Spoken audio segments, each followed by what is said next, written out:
24 తెలుగుకి స్వాగతం. వార్తలోని ముఖ్యాంశాలు ఇప్పుడు చూద్దాం. అల్లూరు సీతారామరాజు జిల్లా అడ్డతీగల ఏజెన్సీలో ప్రతి ఒక్కరిని బెదిరించే అనంతబాబు ఇప్పుడు విడ్డూరంగా ఎవరో నన్ను బెదిరిస్తున్నారని చెప్పడం విడ్డూరంగా ఉందని కూటమి నాయకులు విమర్శించారు. వారం రోజుల క్రితం అడ్డతీగల మండలం తిమ్మాపురం గ్రామం వద్ద ఏలూరు కాలువలో లభించిన మృతదేహం విషయంలో ఇప్పటికీ పురోగతి లేదని, మృతురాలికి ఈ విషయానికి సంబంధం ఉందని తమకు అనుమానంగా ఉందని ఆరోపించారు. ఏజెన్సీ టైగర్ అని డప్పు కొట్టుకుంటున్న అనంతబాబు అరాచకాలకు అడ్డు అదుపు లేకుండా పోయిందన్నారు.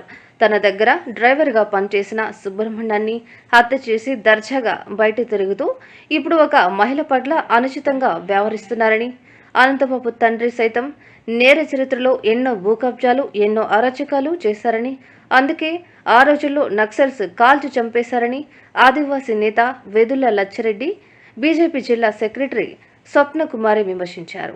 అడ్డతీగల ప్రధాన రహదారి గుండా నినాదాలు చేస్తూ దేవి సెంటర్లో ఎమ్మెల్సీ అనంతబాబు దిష్టిబొమ్మను దగ్ధం చేసి ఎమ్మెల్సీ అనంతబాబును తక్షణమే అరెస్ట్ చేయాలని అడ్డతీగల పోలీస్ స్టేషన్లో ఫిర్యాదు చేశారు. మన యొక్క ఎమ్మెల్సీ అనంతబాబు ఒక వీడియో రిలీజ్ చేయడం జరిగింది. ఆ వీడియోలో పల్లెపల్లి మాటలను వ్యక్తం చేస్తూ ఉన్నారు. నిజంగా చూసినట్లయితే మీరు ఎక్కడ వ్యక్తులు చూసినా ఎమ్మెల్సీ అనంతబాబు విషయంలో మీరు చూసి ఒకసారి ఆ యొక్క ఫోటోని జూమ్ చేసి చూడండి.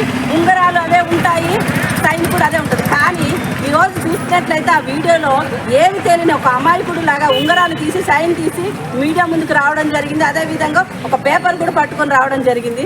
ఈ రకంగా చూస్తే ఎవరో ఇచ్చినట్టు స్క్రిప్ట్. అంటే సుబ్రహ్మణ్యం గారు చంపినప్పుడు కూడా ఏదైతే మన సీఏ గారు చక్కటి కథను అల్లడం జరిగిందో అలాంటి కథలు మళ్ళీ ఇతను కథలు అల్లేటువంటి వ్యక్తి కాబట్టి ఈ నియోజకవర్గంలో ఆయన ఒక కథను అల్లుకుంటూ మీడియా ముందుకు వచ్చారు. నాది కాదు ఏదో క్రియేట్ చేశారన్నారు. క్రియేట్ చేసినట్లయితే మీరు క్రియేట్ చేసిన వీడియోలను చూసినట్లయితే చాలా అవి తెలిసిపోతూ ఉంటాయి. కానీ ఇది పదే పదే మీరు సృష్టిగా పెట్టేటప్పుడు చూసినట్లయితే ఎక్కడ కూడా వీడియోని క్రియేట్ చేసిన విధంగా లేదు. ఒక విధంగా చూసుకున్నట్లయితే ఆ వ్యక్తి ఒకటే మాట చెప్తా ఉన్నారు. ఏ రకంగా అంటే నాది వీడియో కాదు, నేను ఒక 6 నెలల నుంచి ఎవరో అంటే ఆ మాటకి నేను చాలా నవ్వొచ్చిందండి. ఎందుకంటే ఎవరో 6 నెలల నుంచి ఇతనికి ఏంటంటే బెదిరిస్తున్నారంటే బెదిరింపు కాల్స్ అంటే అసలు ఈ నియోజకవర్గాల్లో నేను మీడియా ముందు మీకు ఒకటే కంఠముక్తంగా చర్య చేస్తా ఉన్నాను. ఎందుకంటే ఈ ఎమ్మెల్సీ అనంతబాబు అనే వ్యక్తిని భయపడే వ్యక్తులు ఎవ్వరు కూడా ఇక్కడే కాదండి ఎక్కడ కూడా ఉండారని నేను. ఎందుకంటే అటువంటి భయంకరమైన వ్యక్తి, ఆ భయంకరమైన వ్యక్తి కంటే ఆయన్నే ఎవరో వచ్చి బెదిరింపు కాల్స్ వస్తున్నాయంటే బెదిరిపోయారట. అది విడ్డూరంగా లేదా కదా? విడ్డూరంగా లేదండి. నేను ఆ విషయంతో ఎవరు కూడా నమ్మశక్యం కాని విషయం.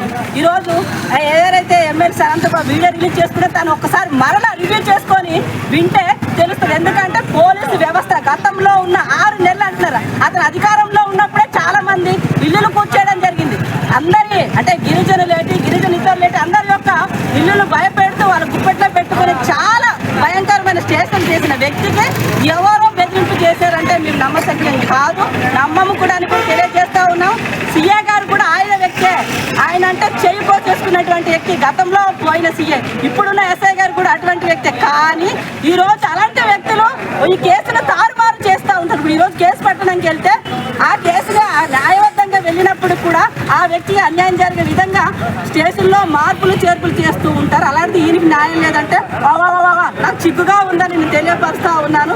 ఈరోజు ఆ వీడియో మరొకసారి రివ్యూ చేసుకొని మరలా వినమని అనంతబాబుకి, ఎమ్మెల్సీ అనంతబాబుకి, సైకో అనంతబాబుకి ఆత్మగౌరవ మహిళలకు ఆత్మగౌరవాన్ని దెబ్బతీసినటువంటి ఆ యొక్క సైకో అనంతబాబుకి ఒకసారి రివ్యూ చేసుకుని చూడమని నేను తెలియజేస్తా ఉన్నాను మీడియా.